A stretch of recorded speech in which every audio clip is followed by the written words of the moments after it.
سلام بچه‌ها. امروز قراره یه سفر یه روزه هیجان انگیز به یکی از معروف‌ترین جاهای کانادا داشته باشیم، آبشار نیاگارا. از وقتی اومدم کانادا همیشه دلم می‌خواسته اینجا رو ببینم و امروز بالاخره وقتش رسیده. بریم که یه روز فوق‌العاده داشته باشیم.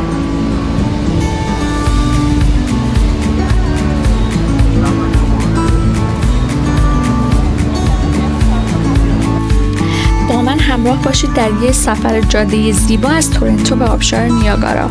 این مسیر حدود 1.5 ساعت طول میکشه و از مناظر طبیعی فوق‌العاده و شهرهای کوچیک دوست داشتنی عبور میکنیم.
در آبشار نیاگارا.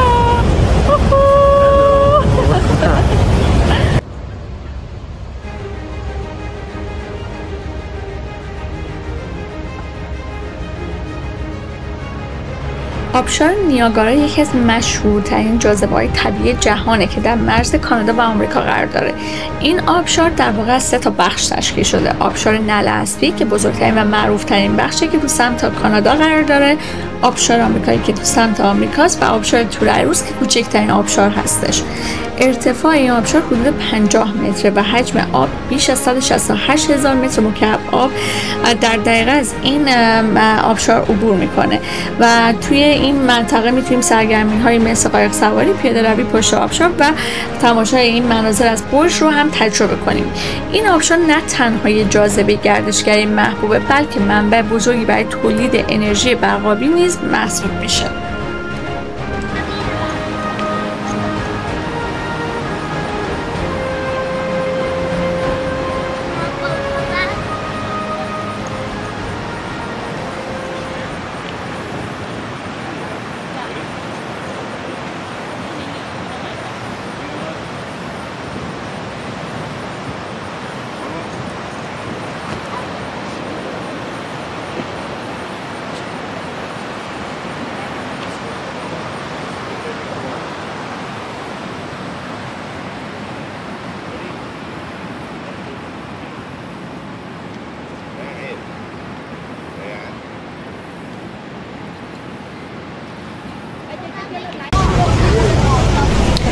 خب الان میخوایم سوار قایق بشیم و از نزدیک بریم زیر آبشار، بریم که خیس بشیم.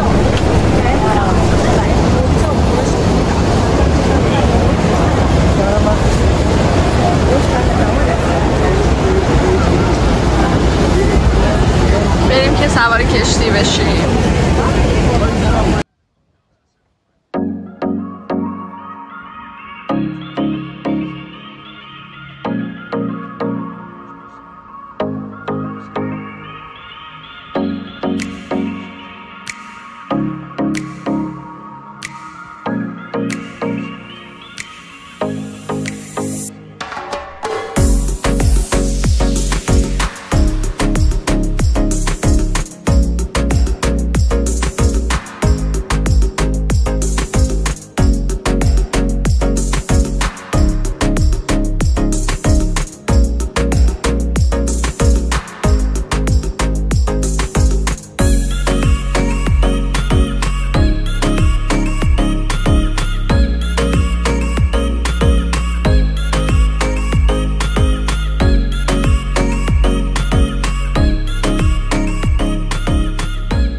این صحنه واقعا محشره. عکس و ویدیو هیچ وقت حق مطلب رو ادا نمیکنه. حجم آب، صدا و مهی که روی صورتت میخوره فوق العاده است.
بعد از دیدن آبشار یه سر به کلیفتون هیل زدم که یه جورایی شبیه خیابون سرگرمی هاست. اینجا پر از رستوران، کافه و جاهای فان مثل موزه های عجیب غریب و گیم زون های مختلفه.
خب اینم از سفر یه روزه ما به نیاگارا. واقعا تجربه فوق‌العاده‌ای بود. بزرگترین هایلایت روز برای من قطعا قایق سواری زیر آبشار بود. اون حجم آب و انرژیش باور نکردنیه.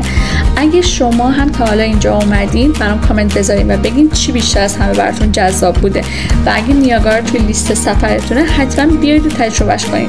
ممنون که با من همراه بودین. یادتون نره که ویدیو رو لایک کنین و سابسکرایب یادتون نره. تا ولاگ بعدی، خداحافظ.